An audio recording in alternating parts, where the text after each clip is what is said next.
Hi, my name is Jeff H. Sipe, founder and coach at practiceinterviews.com, where we offer a host of services from practice interviews, negotiation strategy, and we are going to have that course out really soon. In today's video, I want to cover how to answer open-ended questions.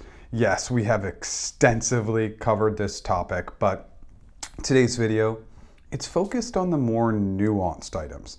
And these items are going to be absolutely critical to your success. At some point during the interview process, it doesn't matter where you're interviewing, you're going to get an open-ended question. And really understanding these nuances is just going to be awesome and critical for your success. If you like my content, please like. If you have any comments, please comment below. And if you like my overall content, please subscribe. Item 1, pausing. So we really need to build in some space. We need to make it conversational. We need to make it interactive. And without pausing, if we just go, it's just not going to be beneficial. So let's dive in. And there are actually 5 critical areas where you can pause during your open-ended answers that are going to really help you have success. So first is absolutely, after we hear the question, take a moment. Absolutely, we want to write it down, but just really make sure that you're hearing the question, that you're pausing. At least half my clients are trying to dive in and answer the question right away. And for those that dive in, you're going to miss something. So just take your time when you first hear the question. It is a critical item for success. The second time is after your first clarifying question. So we want to really obviously pre-plan these clarifying questions to an extent, understanding the role, the organization, etc. But we're going to come in with that really overarching first question. It's a data point that we would love to have if we can get it. So we're going to ask that first question, pause. Treat it like a true question. It's going to be really helpful. It doesn't have to be a long pause, but we just want to pause and build in space after that first question. See if they're going to play. See if they're going to start to answer our questions. The third item is after you group together and ask a few more clarifying questions. So you always want to group the questions. We can't have question, pause, question, pause, question, pause. Our interviewer will get annoyed very quickly. Ask that first question, pause, then we'll group 2, 3, 4 questions together. Then we will prompt and pause, and we'll get a little bit more into the prompt in a second. Remember, this pause needs to be longer. And it needs to be longer because we've just posed multiple questions. So we're not even talking about a second or two like you would on the first question. We're talking maybe 4 or 5 seconds. Just sit in the space. Be comfortable with the silence. It will allow your interviewer to process and decide whether they're going to answer any of your questions or not.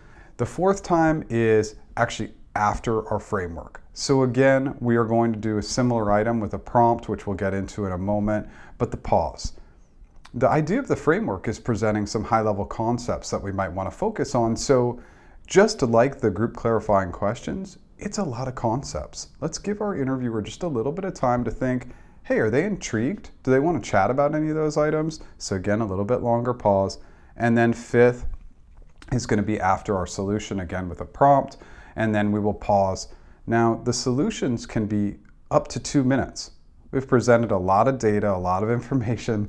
So again, I know that this is getting super repetitive, but these longer pauses, they're just critical. Let's make it conversational. And when we have conversations with people, we usually build in space for them to enter into the dialogue. And especially when we're kind of prompting and questioning, it's going to give them the right path, but let's just give them a little space, a little bit of time. Okay. Let's dive right into item 2, prompts and transitions. And so the prompts and transitions are really, it's leading and guiding. And this leading and guiding path, it's going to be so helpful and beneficial to your success because you're really trying to target 2 things. You're trying to target what you want to talk about, but also bring them into the conversation and see what they want to talk about. So first is, after you ask a few more clarifying questions, it's a very simplistic prompt that should be, I don't want to say rigid, but it should sound pretty similar. It should be something like, Sue, can you clarify any of those items for me? Or, Sue, would you love to give me the answers to any of those questions? Something that's really kind of casual and fun. It's a very simplistic transition and prompt. Second is before our framework. So I think that this is one key area that I see missing all the time. And I don't want you to prompt with or transition with, hey, this is my framework. We don't want them to know that we've maybe pre-planned that much. We're going to make it just slightly more casual with something like a few items I would want to consider, a few concepts we should probably talk through, etc. And then you're just kind of letting your interviewer know, hey, I'm going to cast a pretty wide net before diving in. Okay. Third is after our framework. This is where we really want to prompt and transition with a concept that we want to talk about, but we also want to leave the door open as well. So what does that sound like? We're going to present that high-level framework, and then we're going to say something like, Sue, I think we should focus on risk, but any of the items that I mentioned in those high-level concepts that you'd like to focus on, and again, we'll build in that nice pause. Fourth is going to be after our first solution. This is probably the prompt that's missing the most and is probably the most critical. So oftentimes what we see from our clients is they'll give the solution and then they'll just stop. And as your interviewer, that might just allow me to shut you down and move on to the next question. But the prompt or transition should sound something like, and let's stick with risk, we might say something to our interviewer, Sue, like, we can get a little bit more into the weeds of how we might create a really strong risk mitigation plan, or we can go back to one of those items that I mentioned before. I always like talking about resources and resourcing. What do you prefer? So we're leaving the door open for Sue, but we're guiding. So we can even drill deeper into what we just posed. We can focus on a new framework concept, or we can allow Sue to guide us. And the key item to remember here is that you are going to do this sort of prompt and transition after every solution. Our goal is to have multiple solutions to any one open-ended answer. We want to be chatting through these concepts, especially the concepts we know really well, or especially the concepts that Sue wants to talk about.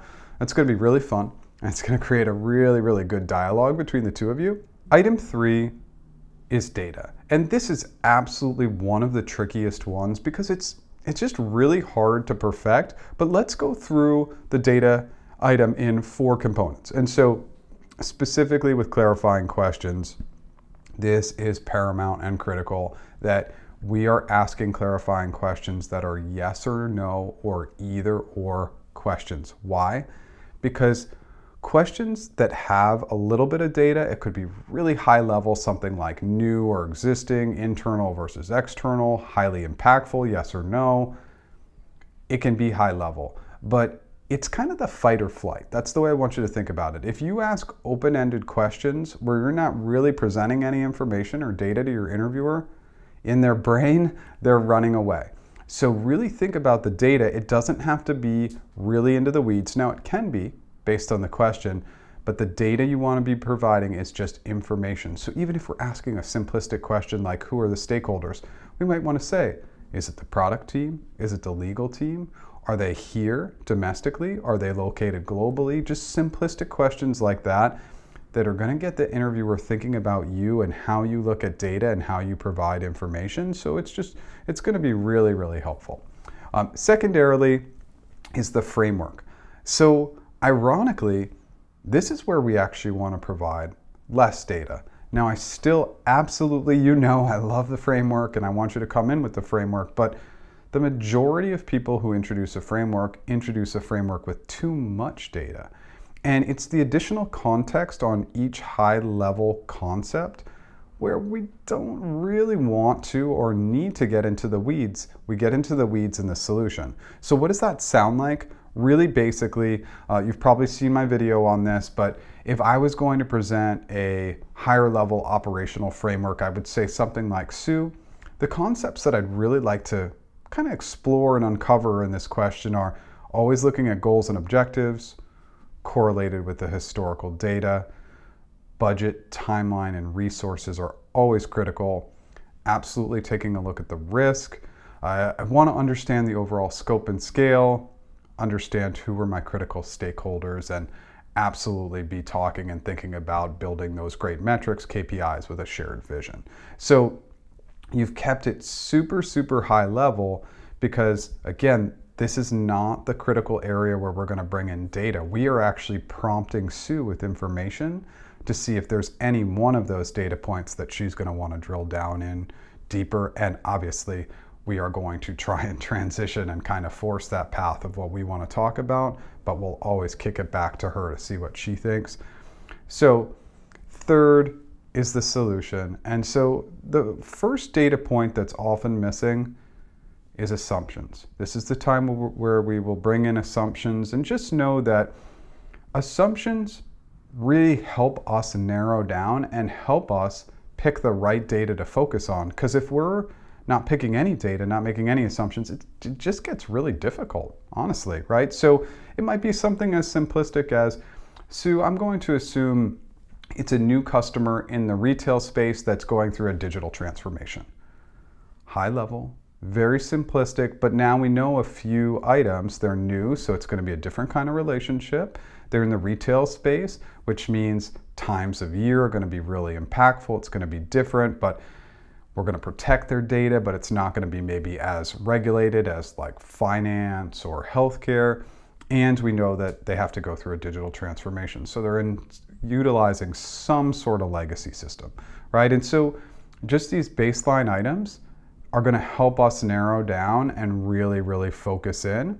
Now, next, you're really going to want to focus on data, wearing the hat of the role.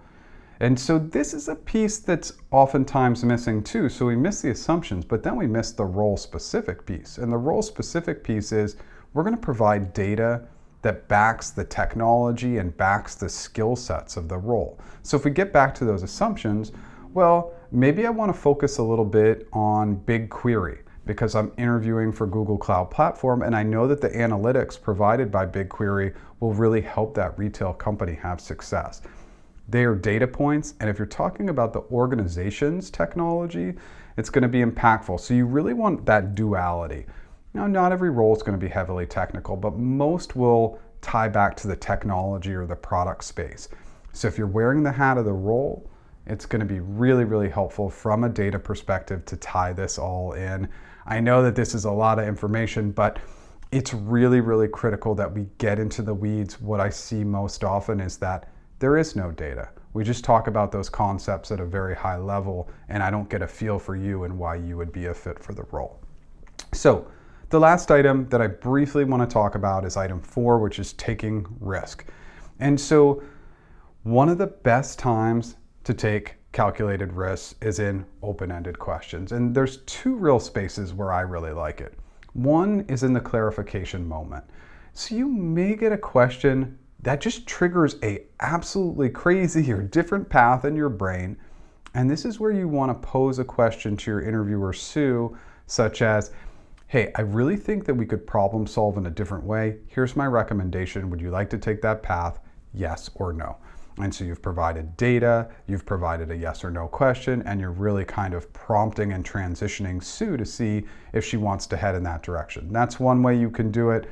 I can tell you in my GCA interview at Google, I got a question where they asked me to take a path, and I said, hey, I'd actually like to take a different path and explore options for why we don't need to take that path. Ultimately, I did answer the question, but taking that risk showed that I was willing to problem solve in a slightly different way.